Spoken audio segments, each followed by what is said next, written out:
Hello students, ನಾನು ಇವತ್ತಿನ ವಿಡಿಯೋದಲ್ಲಿ last year question paper solution ಮಾಡಿಸ್ತಾ ಇದ್ದೀನಿ. 2024 question paper cost accounting solution ಮಾಡಿಸ್ತಾ ಇದ್ದೀನಿ. ಸೊ ಲಾಸ್ಟ್ ಇಯರ್ನಲ್ಲಿ ನಿಮಗೆ 10 ಮಾರ್ಕ್ಸಿಗೆ ಯಾವ್ದು ಕೇಳಿದ್ರು ಅಂತಂದರೆ, ಲಾಸ್ಟ್ ಇಯರ್ನಲ್ಲಿ 10 ಮಾರ್ಕ್ಸಿಗೆ ಮಾರ್ಜಿನಲ್ ಕಾಸ್ಟಿಂಗ್ ಪ್ರಾಬ್ಲಮ್ ಕೇಳಿದರು, ದೆನ್ ಕಾಂಟ್ರಾಕ್ಟ್ ಅಕೌಂಟ್ ಮಾಡಲಿಕ್ಕೆ ಕೇಳಿದರು.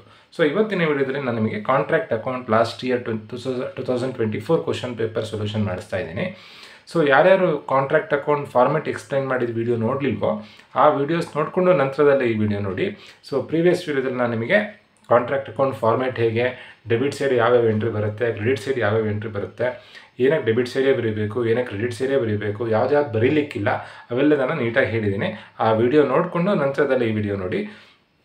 ಕ್ವಶನ್ ಈ ಥರದಲ್ಲಿದೆ. ಯಾವುದೋ ಒಂದು ಕಂಪನಿಯವರು ಒಂದು ಬಿಲ್ಡಿಂಗನ್ನು 40 ಲಕ್ಷ ರೂಪಾಯಿಗೆ ಮಾಡಲಿಕ್ಕೆ ವಹಿಸ್ಕೊಂಡಿದ್ದಾರೆ. ಸೊ ಏನೇನು ಖರ್ಚು ಬರುತ್ತೋ, ಏನೇನು ಇನ್ಕಮ್ ಆಗುತ್ತೋ ಎಲ್ಲದನ್ನು ಕ್ವಶನಲ್ಲಿ ಕೊಟ್ಟಿದ್ದಾರೆ. ಎಕ್ಸ್ಪೆನ್ಸಸ್ ಇನ್ಫಾರ್ಮೇಷನ್ ಕ್ವಶನಲ್ಲಿ ಕೊಟ್ಟಿದ್ದಾರೆ. ನೀವೇನು ಮಾಡಬೇಕು ಅಂತಂದರೆ ಕಾಂಟ್ರಾಕ್ಟ್ ಅಕೌಂಟ್ ಮಾಡಬೇಕು, ಜೊತೆಗೆ ಬ್ಯಾಲೆನ್ಸ್ ಶೀಟ್ನಲ್ಲಿ ಈ ಡೀಟೇಲ್ಸ್ ಎಲ್ಲ ಹೇಗೆ ಅಪಿಯರ್ ಆಗುತ್ತೆ ಅಂತ ನೀವು ಶೋ ಮಾಡಬೇಕಾಗತ್ತೆ. ಸೊ ಈ ಥರದ ಪ್ರಾಬ್ಲಮನ್ನು 10 ಮಾರ್ಕ್ಸಿಗೆ ಕೊಡ್ತಾರೆ. Very simple problem.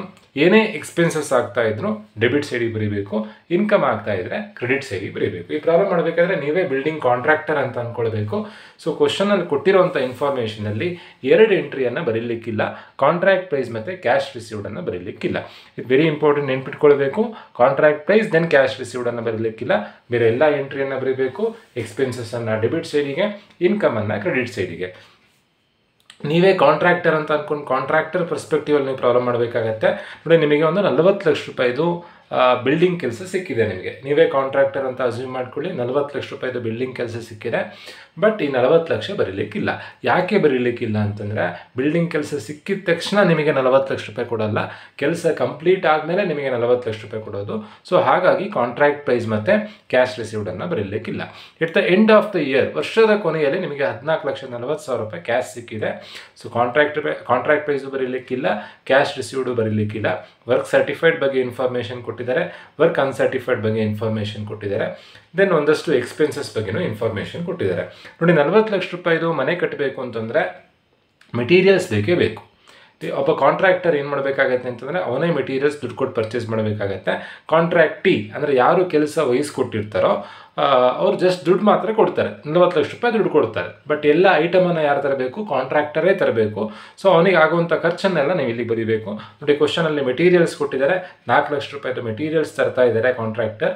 ಅದು ಕಾಂಟ್ರಾಕ್ಟರ್ಗೆ ಎಕ್ಸ್ಪೆನ್ಸಸ್ ಆಗುತ್ತೆ, ಹಾಗಾಗಿ ಡೆಬಿಟ್ ಸೈಡ್ ಬರೆದಿದ್ದೀನಿ ನಾನಿಲ್ಲಿ. ದೆನ್ ಬರೀ ಮೆಟೀರಿಯಲ್ಸ್ ಇದ್ದರೆ ಸಾಕಾಗಲ್ಲ.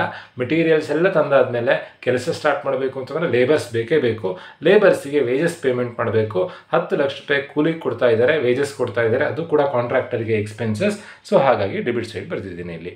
ದೆನ್ ಮೆಟೀರಿಯಲ್ಸ್, ಲೇಬರ್ಸ್ ಜೊತೆಗೆ ಮೆಷಿನ್ಸ್ ಕೂಡ ಬೇಕಾಗತ್ತೆ, ಕಾಂಕ್ರೀಟ್ ಮೆಷಿನ್ ಬೇಕಾಗತ್ತೆ. ಸೊ ಮೆಷಿನಿಗಾಗಿರುವಂಥ ಎಕ್ಸ್ಪೆನ್ಸಸ್ಸನ್ನು ಡೆಬಿಟ್ ಸೈಡಿಗೆ ಬರೆದಿದ್ದೀನಿ. ಕಾಂಟ್ರಾಕ್ಟರಿಗೆ ಇನ್ಕಮ್ ಯಾವ್ದು ಅಂತಂದರೆ, ನೋಡಿ, ತಂದಿರೋವಂಥ ಮೆಟೀರಿಯಲ್ಸ್ ಏನಾದರೂ ಉಳಿದ್ರೆ ಕಾಂಟ್ರಾಕ್ಟರಿಗೆ ಇನ್ಕಮ್ ಆಗುತ್ತೆ. ತಂದಿರೋವಂಥ ಮೆಟೀರಿಯಲ್ಸ್ ವಾಪಸ್ ಗೋಡೌನಿಗೆ ತೊಗೊಂಡು ಹೋಗ್ತಾ ಇದ್ದರೆ ಕಾಂಟ್ರಾಕ್ಟರಿಗೆ ಇನ್ಕಮ್ ಆಗುತ್ತೆ.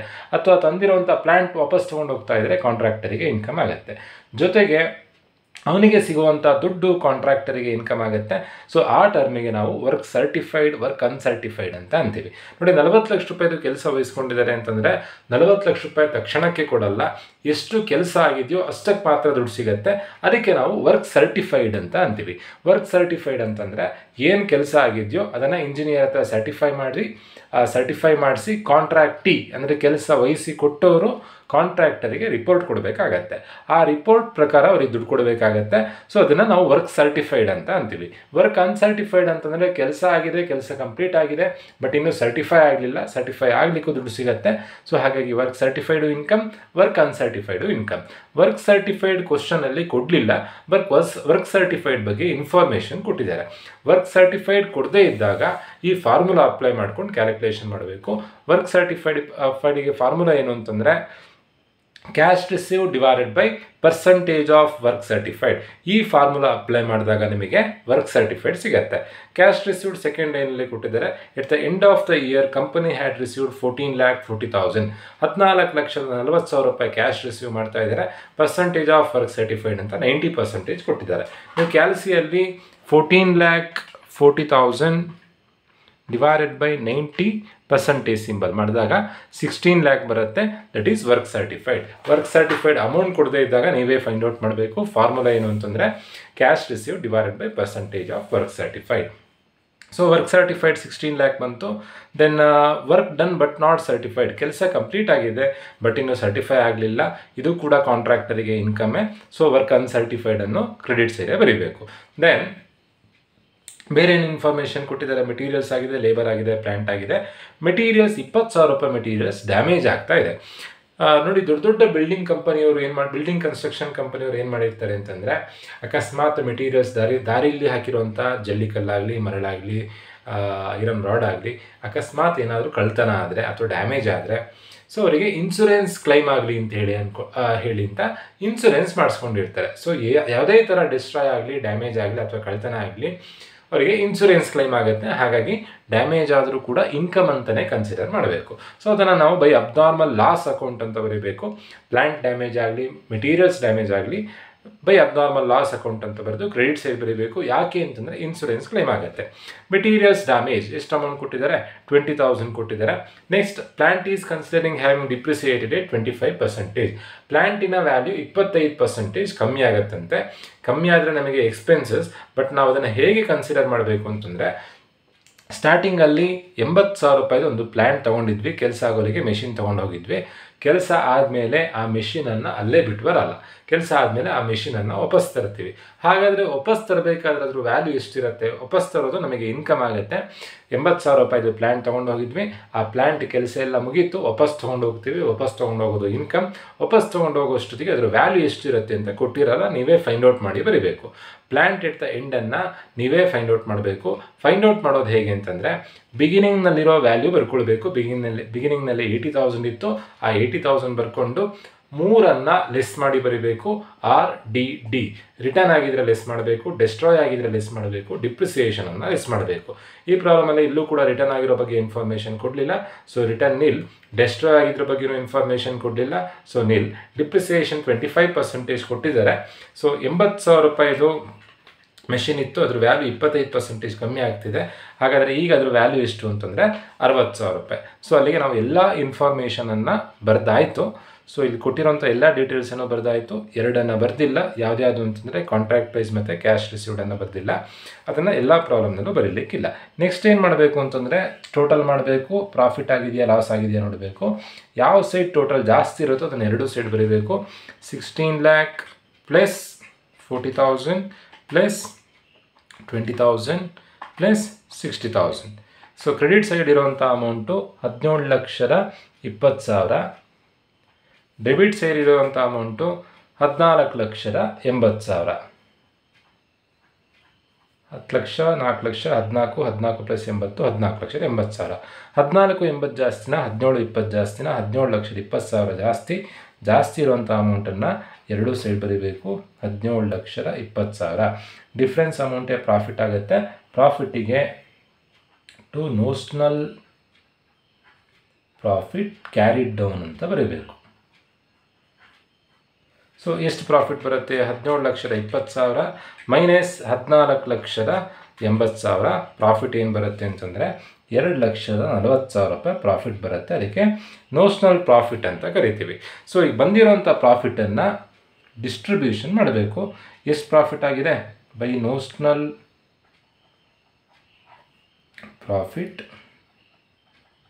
Broad down. ಏನು ಪ್ರಾಫಿಟ್ ಆಗಿದೆ? 2,40,000 ಪ್ರಾಫಿಟ್ ಆಗಿದೆ.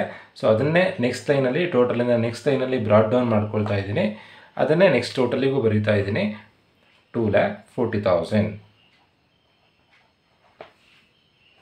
ಸೊ ಬಂದಿರೋಂಥ ಪ್ರಾಫಿಟನ್ನು ನಾವು ಪ್ರಾಫಿಟ್ ಆ್ಯಂಡ್ ಲಾಸ್ ಅಕೌಂಟ್ ಮತ್ತು ರಿಸರ್ವ್ಸಿಗೆ ಡಿಸ್ಟ್ರಿಬ್ಯೂಟ್ ಮಾಡಬೇಕು. ಸೊ ಏನು ಲಾಭ ಆಗಿದೆಯೋ ಅಷ್ಟು ಲಾಭನ ಅವ್ರು ಖರ್ಚು ಮಾಡಲಿಕ್ಕಿಲ್ಲ, ಸ್ವಲ್ಪ ಫ್ಯೂಚರಿಗೆ ತೆಗೆದಿರಬೇಕು. ಫ್ಯೂಚರಿಗೆ ತೆಗೆದಿರೋಂಥ ಅಮೌಂಟನ್ನು ರಿಸರ್ವ್ ಅಂತ ಅಂತೀವಿ. ಎಷ್ಟು ಈಗ ಖರ್ಚು ಮಾಡ್ಬೋದು ಅದನ್ನು ಪ್ರಾಫಿಟ್ ಆ್ಯಂಡ್ ಲಾಸ್ ಅಕೌಂಟ್ ಅಂತ ಅಂತೀವಿ. ಸೊ ಇದನ್ನು ಡೈರೆಕ್ಟಾಗಿ ಬರೀಲಿಕ್ಕಾಗಲ್ಲ. ಎಷ್ಟು ಲಾಭ ಆಗಿದೆ? 2,40,000 ಲಾಭ ಆಗಿದೆ. P&L ಅಕೌಂಟ್ ಫೈಂಡ್ ಔಟ್ ಮಾಡೋದಕ್ಕೆ, profit and loss account find out ಮಾಡೋದಕ್ಕೆ ಒಂದು ಫಾರ್ಮುಲಾ ಇದೆ.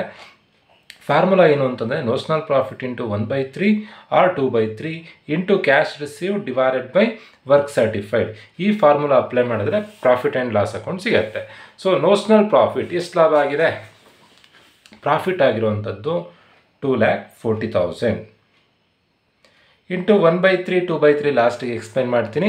ಕ್ಯಾಶ್ ರಿಸೀವ್ಡ್ ಅಮೌಂಟ್ ಕ್ವಶನಲ್ಲಿ ಎಷ್ಟು ಕೊಟ್ಟಿದ್ದಾರೆ, cash received amount 14,40,000 divided by WC work certified ಎಷ್ಟಿದೆ, ವರ್ಕ್ ಸರ್ಟಿಫೈಡ್ 16 lakh. ಸೊ ಈ 1/3ನ 2/3ನ ಡಿಸೈಡ್ ಮಾಡೋದು ಯಾವುದು ಅಂತಂದರೆ ಕಾಂಟ್ರಾಕ್ಟ್ ಪ್ರೈಸ್ ಮತ್ತು ವರ್ಕ್ ಸರ್ಟಿಫೈಡ್. ಕಾಂಟ್ರಾಕ್ಟ್ ಪ್ರೈಸ್ ಎಷ್ಟಿದೆ, ಕಾಂಟ್ರಾಕ್ಟ್ ಪ್ರೈಸ್ ಈಗ ಎಷ್ಟು ಅಮೌಂಟ್ ಇದೆ ಅಂತಂದರೆ 40 lakh ಇದೆ. ಕಾಂಟ್ರಾಕ್ಟ್ ಪ್ರೈಸ್ 40 lakh ಇದೆ. ಕಾಂಟ್ರಾಕ್ಟ್ ಪ್ರೈಸ್ನ ಹಾಫ್ ಮಾಡಬೇಕು, ಅರ್ಧ ಮಾಡಬೇಕು. 40 ಲಕ್ಷದ ಅರ್ಧ ಎಷ್ಟು, 20 ಲಕ್ಷ. ಸೊ ಒಂದು ವೇಳೆ ವರ್ಕ್ ಸರ್ಟಿಫೈಡು 20 ಅಥವಾ 20 ಲಕ್ಷಕ್ಕಿಂತ ಜಾಸ್ತಿ ಇದ್ದರೆ 50% ಅಥವಾ ಮೋರ್ ದ್ಯಾನ್ 50% ವರ್ಕ್ ಸರ್ಟಿಫೈಡ್ ಇದ್ದರೆ 2/3. If it is less than, if work certified is less than 50%, then it is 1/3. 40 ಲಕ್ಷದ ಕಾಂಟ್ರಾಕ್ಟ್ ಪ್ರೈಸ್ 40 ಲಕ್ಷ ಇದೆ, 40 ಲಕ್ಷದ ಅರ್ಧ ಅಂತಂದರೆ 20 ಲಕ್ಷ ಆಗುತ್ತೆ. ವರ್ಕ್ ಸರ್ಟಿಫೈಡು ಕಾಂಟ್ರಾಕ್ಟ್ ಪ್ರೈಸಿನ ಅರ್ಧ ಅಥವಾ ಅರ್ಧಕ್ಕಿಂತ ಜಾಸ್ತಿ ಇದ್ದಲ್ಲಿ 2/3, ಅರ್ಧಕ್ಕಿಂತ ಕಮ್ಮಿ ಇದ್ದಲ್ಲಿ 1/3. ಯಾವುದ್ರ ಅರ್ಧ ಯಾವುದಿರಬೇಕು, ಕಾಂಟ್ರಾಕ್ಟ್ ಪ್ರೈಸಿನ ಅರ್ಧದಷ್ಟು ವರ್ಕ್ ಸರ್ಟಿಫೈಡ್ ಇರಬೇಕು. ಇದ್ದಲ್ಲಿ 2/3, ಕಮ್ಮಿ ಇದ್ದಲ್ಲಿ 1/3. 40 ಲಕ್ಷದ ಅರ್ಧ 20, ಈಗ 20ಕ್ಕಿಂತ ಕಮ್ಮಿ ಇದೆ, ಸೊ ಹಾಗಾಗಿ 1/3. ಇಷ್ಟನ್ನು ಒಟ್ಟಿಗೆ ಕ್ಯಾಲ್ಸಿಲಿ ಮಲ್ಟಿಪ್ಲೈ ಮಾಡಿದಾಗ ಆನ್ಸರ್ ಜಾಸ್ತಿ ಬರುತ್ತೆ. ಸೊ ಫಸ್ಟ್ ಡಿವೈಡ್ ಮಾಡ್ಕೊಳ್ಳಿ. 14,40,000 divided by 16 lakh 0.9 into 1/3 into 2,40,000. Answer is 72,000. Profit and loss account ಎಷ್ಟು ಬರುತ್ತೆ ಅಂತಂದರೆ 72,000. ರಿಮೈನಿಂಗ್ ಬ್ಯಾಲೆನ್ಸ್ ಏನು ಉಳಿಯುತ್ತೋ ಬ್ಯಾಲೆನ್ಸನ್ನು ನೀವು ರಿಸರ್ವ್ ಅಂತ ಕನ್ಸಿಡರ್ ಮಾಡಬೇಕು. 2,40,000 ಮೈನಸ್ 72,000 ಮಾಡಿದಾಗ ಬರೋಂಥ ಆನ್ಸರ್ 1,68,000 ರಿಸರ್ವ್ ಆಗುತ್ತೆ. ಸೊ ಅಲ್ಲಿಗೆ ಕಾಂಟ್ರಾಕ್ಟ್ ಅಕೌಂಟ್ ಮುಗೀತು. ಬಟ್ ಕ್ವಶನ್ನಲ್ಲಿ ಬರೀ ಕಾಂಟ್ರಾಕ್ಟ್ ಅಕೌಂಟ್ ಮಾತ್ರ ಕೇಳಿಲ್ಲ, ಮತ್ತೇನು ಕೊಟ್ಟಿದ್ದಾರೆ, and show the figures appeared in the balance sheet. Balance ಶೀಟ್ನಲ್ಲಿ ಇಲ್ಲಿ ಕೊಟ್ಟಿರುವಂಥ ಫಿಗರ್ಸ್ ಹೇಗೆ ಬರುತ್ತೆ ಅನ್ನೋದನ್ನು ಕೇಳಿದ್ದಾರೆ. ಸೊ ಬ್ಯಾಲೆನ್ಸ್ ಶೀಟ್ ಮಾಡೋದು ಹೇಗೆ ಅಂತ ಈಗ ತಿಳಿಸ್ತೀನಿ. ಸಿಂಪಲ್ ನೋಡಿ, ಈಗ ಬ್ಯಾಲೆನ್ಸ್ ಶೀಟಿನ ಇನ್ಫಾರ್ಮೇಷನ್ ಏನು ಕೊಡಲಿಲ್ಲ, ಅಸೆಟ್ಸ್ ಲಯಬಿಲಿಟೀಸ್ ಏನೂ ಕೊಡಲಿಲ್ಲ. ಇಲ್ಲಿ ಕೊಟ್ಟಿರೋಂಥ ಎಂಟ್ರೀಸ್ನಲ್ಲಿ ಬ್ಯಾಲೆನ್ಸ್ ಶೀಟಲ್ಲಿ ಹೇಗೆ ಅಪಿಯರ್ ಆಗುತ್ತೆ, ಬ್ಯಾಲೆನ್ಸ್ ಶೀಟಲ್ಲಿ ಹೇಗೆ ಮೆನ್ಷನ್ ಮಾಡಬೇಕು ಅಂತ ಅದನ್ನು ಈಗ ತಿಳಿಸ್ತೀನಿ ಹೇಗೆ ಮಾಡಬೇಕು ಅಂತ. ನೋಡಿ, ನಾನಿಲ್ಲಿ ಬ್ಯಾಲೆನ್ಸ್ ಶೀಟ್ ಫಾರ್ಮೆಟ್ ಹಾಕ್ಕೊಂಡಿದ್ದೀನಿ. ಲಯಬಿಲಿಟೀಸ್ಗೆ ಬರೋಂಥದ್ದು ಶೇರ್ ಕ್ಯಾಪಿಟಲ್, ಕ್ರೆಡಿಟರ್ಸ್ ಅದು ಯಾವುದೂ ಕ್ವಶನಲ್ಲಿ ಕೊಡಲಿಲ್ಲ. ಸೊ ಕ್ವಶನಲ್ಲಿ ಇರೋವಂಥದ್ರಲ್ಲಿ ಯಾವುದೂ ಕೂಡ ಲಯಬಿಲಿಟೀಸಿಗೆ ಬರಲ್ಲ. ಸೊ ನೀವು ಮಾಡಿರೋಂಥ ಸೊಲ್ಯೂಷನಲ್ಲಿ ಪ್ರಾಫಿಟ್ ಆ್ಯಂಡ್ ಲಾಸ್ ಅಕೌಂಟ್ ಏನಿದೆಯೋ ಅದನ್ನು ಲಯಬಿಲಿಟಿ ಸೈಡಲ್ಲಿ ನಾನು ಬರ್ಕೊಳ್ತಾ ಇದ್ದೀನಿ. ಪ್ರಾಫಿಟ್ ಆ್ಯಂಡ್ ಲಾಸ್ ಅಕೌಂಟ್ ಎಷ್ಟು ಪ್ರಾಫಿಟ್ ಆಗಿದೆ, 72,000 ರೂಪಾಯಿ ಲಾಭ ಆಗಿದೆ. ಸೊ ಇದರಲ್ಲಿ ಏನಾದರೂ ಅಬ್ನಾರ್ಮಲ್ ಲಾಸ್ ಆಗಿದ್ದರೆ ಕಳೆದು ಬರೀಬೇಕು. ಅಬ್ನಾರ್ಮಲ್ ಲಾಸ್ ಏನಾದರೂ ನೀವು ಮಾಡಿರೋ ಸೊಲ್ಯೂಷನಲ್ಲಿ ಅಬ್ನಾರ್ಮಲ್ ಲಾಸ್ ಇದೆಯಾ, ಎಸ್ ಅಬ್ನಾರ್ಮಲ್ ಲಾಸ್ ಇದೆ. 20,000 ರೂಪಾಯಿ ಅಬ್ನಾರ್ಮಲ್ ಲಾಸ್ ಇದೆ. 72,000ದಲ್ಲಿ 20,000 ಕಳೆದಾಗ ಬರೋವಂಥ ಆನ್ಸರ್ 52,000. ಅಲ್ಲಿಗೆ ಲಯಬಿಲಿಟೀಸ್ ಆಯಿತು. ನೆಕ್ಸ್ಟು ಅಸೆಟ್ಸಿಗೆ ಯಾವ್ದಾವ್ದು ಬರಬೇಕು ಅಂತಂದರೆ ಏನಾದರೂ ಪ್ಲ್ಯಾಂಟ್ ಉಳಿದಿದ್ರೆ ಅಥವಾ ಮೆಟೀರಿಯಲ್ಸ್ ಉಳಿದಿದ್ರೆ ಅದು ನಿಮಗೆ ಇನ್ಕಮ್ ಅಸೆಟ್ಸ್ ಆಗುತ್ತೆ. ಸೊ ಅದನ್ನು ನೀವು ಅಸೆಟಿಗೆ ಬರೀಬೇಕಾಗತ್ತೆ. ಇಲ್ಲೆಲ್ಲಾದರೂ ಮೆಟೀರಿಯಲ್ಸ್ ಎಟ್ ದ ಎಂಡ್ ಅಂತ ಇದೆಯಾ, ಎಲ್ಲೂ ಕೂಡ ಮೆಟೀರಿಯಲ್ಸ್ ಎಟ್ ದ ಎಂಡ್ ಇಲ್ಲ. ಎಲ್ಲಾದರೂ ಪ್ಲ್ಯಾಂಟ್ ಎಟ್ ದ ಎಂಡ್ ಇದೆಯಾ, ಎಸ್ ಇಲ್ಲಿ ಪ್ಲ್ಯಾಂಟ್ ಎಟ್ ದ ಎಂಡ್ 60,000 ಇದೆ. ಸೊ ಪ್ಲ್ಯಾಂಟ್ ನಮಗೆ ಅಸೆಟ್ ಆಗುತ್ತೆ. Plant at the end 60,000. Next work in progress ಅಂತ ಬರೆದು work certified plus work uncertified minus reserve minus cash received. ನೋಡಿ, ಇದು ಇನ್ಕಂಪ್ಲೀಟ್ ಪ್ರಾಬ್ಲಮ್. ಬ್ಯಾಲೆನ್ಸ್ ಶೀಟಿನ ಇನ್ಫಾರ್ಮೇಷನ್ ಯಾವುದೂ ಕೊಡಲಿಲ್ಲ, ಹಾಗಾಗಿ ಬ್ಯಾಲೆನ್ಸ್ ಶೀಟ್ ಟ್ಯಾಲಿ ಆಗಲ್ಲ. ಅವ್ರು ಏನು ಕೇಳಿದ್ದಾರೆ, ಇಲ್ಲಿರೋಂಥ ಎಂಟ್ರಿಗಳು ಬ್ಯಾಲೆನ್ಸ್ ಶೀಟ್ನಲ್ಲಿ ಹೇಗೆ ಅಪಿಯರ್ ಆಗುತ್ತೆ ಶೋ ಮಾಡಿ ಅಂತ. ಸೊ ನೀವು ಇಲ್ಲಿ ಟೋಟಲ್ ಮಾಡಬೇಕು, ಟ್ಯಾಲಿ ಮಾಡಬೇಕು ಅಂತಿಲ್ಲ. ಸೊ ಈಗ ಟ್ಯಾಲಿ ಆಗಲ್ಲ. ಜಸ್ಟ್ ಲಯಬಿಲಿಟೀಸಿಗೆ ಯಾವ್ದು ಬರುತ್ತೆ ಅಂತ ಬರೆದಿದ್ದೀನಿ, ಅಸೆಟ್ಸಿಗೆ ಯಾವ್ದು ಬರುತ್ತೆ ಅಂತ ಬರೆದಿದ್ದೀನಿ. ಇದನ್ನು ಕಂಪ್ಲೀಟ್ ಮಾಡಲಿಕ್ಕೆ ಆಗಲ್ಲ. ಏನಕ್ಕೆ ಅಂತಂದರೆ ಕ್ವಶನಲ್ಲಿ ಇನ್ಕಂಪ್ಲೀಟ್ ಇನ್ಫಾರ್ಮೇಷನ್ ಕೊಟ್ಟಿದ್ದಾರೆ. ಲ್ಯಾಂಡ್ ಆ್ಯಂಡ್ ಬಿಲ್ಡ್ ಅಸೆಟ್ಸ್ ಯಾವ್ದು ಕೊಟ್ಟಿಲ್ಲ, ಲಯಬಿಲಿಟೀಸ್ ಯಾವ್ದು ಕೊಡಲಿಲ್ಲ. ಜಸ್ಟ್ ಇಲ್ಲಿರುವಂಥ ಎಂಟ್ರಿಗಳು ಬ್ಯಾಲೆನ್ಸ್ ಶೀಟ್ನಲ್ಲಿ ಹೇಗೆ ಅಪಿಯರ್ ಆಗುತ್ತೆ ಅಂತ ಶೋ ಮಾಡಿ ಅಂತ ಕೇಳಿದ್ದಾರೆ. ಜಸ್ಟ್ ನೀವು ಇಷ್ಟು ಮಾಡಿಟ್ರೆ ಸಾಕು. ವರ್ಕ್ ಸರ್ಟಿಫೈಡ್ ಅಮೌಂಟ್ ಎಷ್ಟಿದೆ ನೀವು ಮಾಡಿರೋಂಥ ಸೊಲ್ಯೂಷನಲ್ಲಿ? ವರ್ಕ್ ಸರ್ಟಿಫೈಡ್ 16 lakh ಇದೆ. ವರ್ಕ್ ಅನ್ಸರ್ಟಿಫೈಡ್ ಎಷ್ಟಿದೆ? 40,000 ಇದೆ. ಮೈನಸ್ ರಿಸರ್ವ್, ನೀವು ಮಾಡಿರೋ ಸೊಲ್ಯೂಷನಲ್ಲಿ ರಿಸರ್ವ್ ಎಷ್ಟಿದೆ? 1,68,000 ಇದೆ. ಮೈನಸ್ ಕ್ಯಾಶ್ ರಿಸೀವ್ಡ್ ಎಷ್ಟಿತ್ತು? 14,40,000 ಇದೆ. ಸೊ ಇವಿಷ್ಟನ್ನು ಸಿಂಪ್ಲಿಫೈ ಮಾಡಿದಾಗ ಬರೋಂಥ answer 16 lakh plus 40,000 minus 1,68,000 minus 14,40,000. Answer is 32,000. So ಅಲ್ಲಿಗೆ ಲ್ಯಾಬಿಲಿಟೀಸು ಬರ್ದಾಯಿತು, ಅಸೆಟ್ಸು ಬರ್ದಾಯಿತು. ಟೋಟಲ್ ಮಾಡಲಿಕ್ಕಿಲ್ಲ, ಏನಕ್ಕೆಂದರೆ ಕಂಪ್ಲೀಟ್ ಇನ್ಫಾರ್ಮೇಷನ್ ಇಲ್ಲ. ಸೊ ಇಲ್ಲಿ ಕೊಟ್ಟಿರುವಂಥ ಡೀಟೇಲ್ಸು ಬ್ಯಾಲೆನ್ಸ್ ಶೀಟಲ್ಲಿ ಈ ಥರದಲ್ಲಿ ಅಪಿಯರ್ ಆಗುತ್ತೆ. ಸೊ ಇಷ್ಟು ಮಾಡಿದ್ರೆ ಆಯಿತು. 10 ಮಾರ್ಕ್ಸಿಗೆ ಈ ಥರದಲ್ಲಿ ಸ್ವಲ್ಪ ಡಿಫ್ರೆಂಟ್ ನೋಡಿ. ಬ್ಯಾಲೆನ್ಸ್ ಶೀಟ್ ನಿಮಗೆ ಗೊತ್ತಿರಲಿಕ್ಕಿಲ್ಲ. ಬ್ಯಾಲೆನ್ಸ್ ಶೀಟ್ ಇದರಲ್ಲಿ ಕಾಂಟ್ರಾಕ್ಟ್ ಬ್ಯಾಲೆನ್ಸ್ ಶೀಟ್ ಕಂಪ್ಲೀಟಾಗಿ ಮಾಡಬೇಕು ಅಂತ ಕೊಟ್ಟಾಗ ಟ್ಯಾಲಿ ಆಗಲೇಬೇಕು. ಅಂದರೆ ಲ್ಯಾಂಡ್ ಆ್ಯಂಡ್ ಬಿಲ್ಡಿಂಗ್ ಬ್ಯಾಲೆನ್ಸ್ ಶೀಟಿನ ಇನ್ಫಾರ್ಮೇಷನ್ನೇ ಟ್ರಯಲ್ ಬ್ಯಾಲೆನ್ಸ್ ಕೊಟ್ಟು ಬ್ಯಾಲೆನ್ಸ್ ಶೀಟಿನ ಇನ್ಫಾರ್ಮೇಷನ್ನೇ ಕೊಟ್ಟಾಗ ಟ್ಯಾಲಿ ಆಗಲೇಬೇಕು. ಬಟ್ ಈಗ ಕ್ವಶನಲ್ಲಿ ಟ್ರಯಲ್ ಬ್ಯಾಲೆನ್ಸ್ ಕೊಡಲಿಲ್ಲ. ಅಲ್ಲಿ ಕೊಟ್ಟಿರುವಂಥ ಎಂಟ್ರಿಗಳು ಹೇಗೆ ಬ್ಯಾಲೆನ್ಸ್ ಶೀಟಲ್ಲಿ ಅಪಿಯರ್ ಆಗುತ್ತೆ ಅಂತ ಶೋ ಮಾಡಿ ಅಂತ ಕೊಟ್ಟಿದ್ದಾರೆ. ಸೊ ಇಷ್ಟು ಮಾಡಿದ್ರೆ ಆಯಿತು. ಇದನ್ನು ಟೋಟಲ್ ಮಾಡಲಿಕ್ಕಿಲ್ಲ ನೀವು. ಸೊ ಈ ಥರದಲ್ಲಿ ನೀವು 10 ಮಾರ್ಕ್ಸ್ ಪ್ರಾಬ್ಲಮ್ ಮಾಡಬೇಕಾಗತ್ತೆ. ಸೊ ಇದರಲ್ಲೇ PV ರೇಷಿಯೋ ಪ್ರಾಬ್ಲಮ್ ಇದೆ, ಮಾರ್ಜಿನಲ್ ಕಾಸ್ಟಿಂಗ್ ಪ್ರಾಬ್ಲಮ್ ಕೂಡ ಕೊಟ್ಟಿದ್ದಾರೆ. ಅದನ್ನು ನಾನು ನಿಮಗೆ ಮುಂದಿನ ವಿಡಿಯೋದಲ್ಲಿ ತಿಳಿಸಿಕೊಡ್ತೀನಿ, ಮಾರ್ಜಿನಲ್ ಕಾಸ್ಟಿಂಗ್ ಪ್ರಾಬ್ಲಮ್ ಹೇಗೆ ಮಾಡಬೇಕು ಅನ್ನೋದನ್ನು. ಹೋಪ್ ಎಲ್ರಿಗೂ ವಿಡಿಯೋ ಅರ್ಥ ಆಗಿದೆ ಅಂತ ಅಂದ್ಕೊಂಡಿದ್ದೀನಿ. Thank you.